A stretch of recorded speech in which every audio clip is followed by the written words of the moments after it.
नमस्कार साथियों, स्वागत है आपका हमारे YouTube चैनल में। आप राजस्थान के किस जगह से समाचार सुन रही हैं, कृपया कमेंट बॉक्स में लिखकर हमें जरूर बताएं। समान नागरिकता संहिता लागू करने वाला दूसरा राज्य बनेगा राजस्थान। भजनलाल सरकार ने तेज की तैयारियां।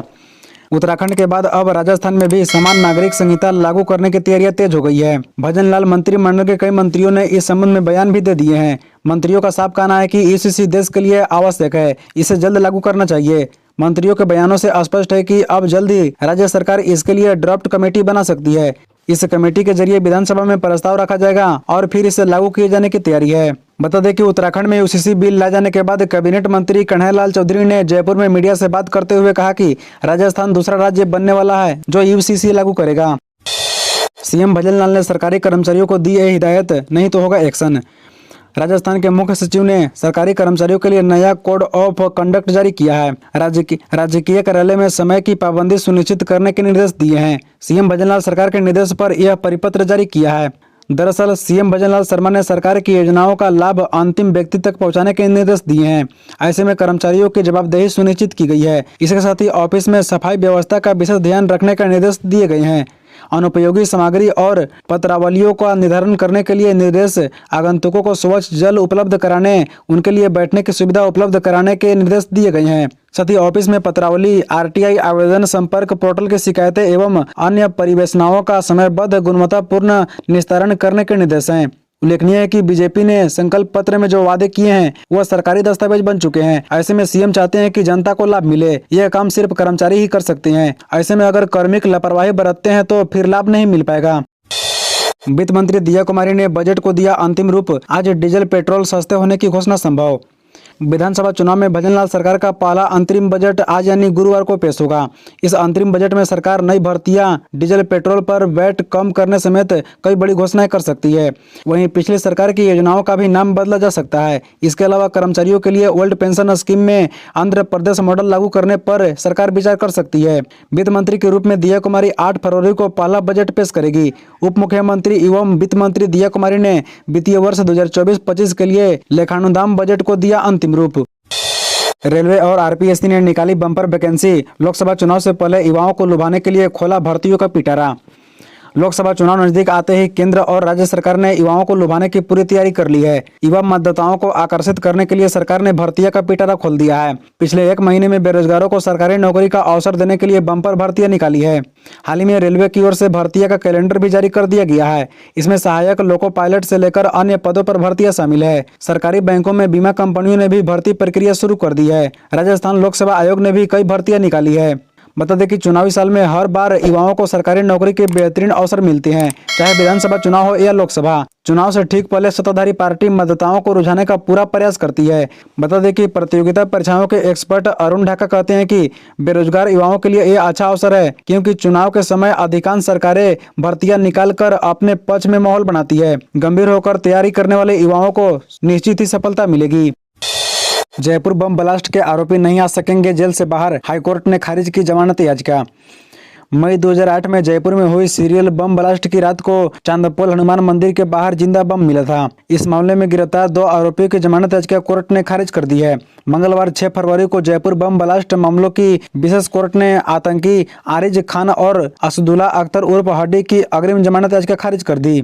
विशेष कोर्ट के जज रमेश कुमार जोशी ने फैसला में कहा कि दोनों आरोपियों के खिलाफ कई अन्य केस दर्ज हैं। फिलहाल ये 2 आतंकी तिहाड़ जेल में बंद हैं। वसुंधरा गहलोत की साठगांठ ने कांग्रेस को कमजोर किया। मैडम के गढ़ में कांग्रेस कार्यकर्ताओं ने किया खुला विरोध। राजस्थान में लोकसभा चुनाव को लेकर अब कांग्रेस में जमकर विरोध के स्वर फूटने लगे हैं। झालावाड़ में जिला कांग्रेस कार्यकर्ताओं की बैठक जमकर हंगामेदार रही। इस दौरान पूर्व मुख्यमंत्री अशोक गहलोत पर वसुंधरा राजे से साठगांठ करने के गंभीर आरोप लगे। कार्यकर्ताओं ने खुलकर कहा कि पूर्व मुख्यमंत्री अशोक गहलोत ने वसुंधरा राजे से मिली भगत कर कांग्रेस को कमजोर करने का काम किया है। इस दौरान कांग्रेसी कार्यकर्ताओं में तीखी नोकझोंक भी हुई। यह सब लोकसभा सीट के प्रभारी पूर्व मंत्री प्रताप खचरियावास की मौजूदगी में देखने को मिला।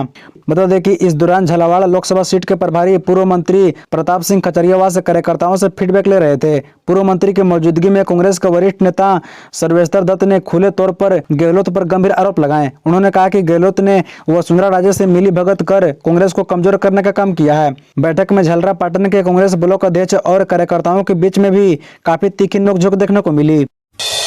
सवालों के घेरे में एसआई भर्ती 2021, अब थानेदार आ रहे हैं गिरफ्त में। 1 दर्जन से ज्यादा गिरफ्तारियों के बावजूद रद्द नहीं किया पेपर। सब इंस्पेक्टर भर्ती परीक्षा 2021 का मामला एक बार फिर सुर्खियों में है। सुर्खियों में इसलिए आया क्योंकि हाल ही में राजस्थान पुलिस अकादमी में ट्रेनिंग कर रहा एक सब इंस्पेक्टर गिरफ्तार हुआ है। चयनित सब इंस्पेक्टर डालू राम मीणा ने लिखित परीक्षा में डमी अभ्यर्थियों को बैठाया था। एसओजी ने जांच की तो इस बात का खुलासा हो गया कि डालू राम मीणा के स्थान पर जालोर के हरचंद ने परीक्षा दी थी। डालू राम और हरचंद दोनों को एसओजी ने गिरफ्तार कर लिया। अब एसआई भर्ती के कई और अभ्यर्थी एसओजी के रडार पर हैं।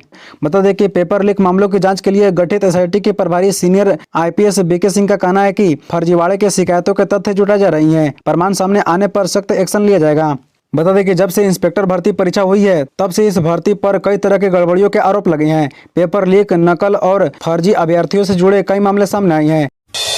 जाट आरक्षण आंदोलन का अनशन समाप्त, यहां जाने क्या आश्वासन दिया राज्य सरकार ने।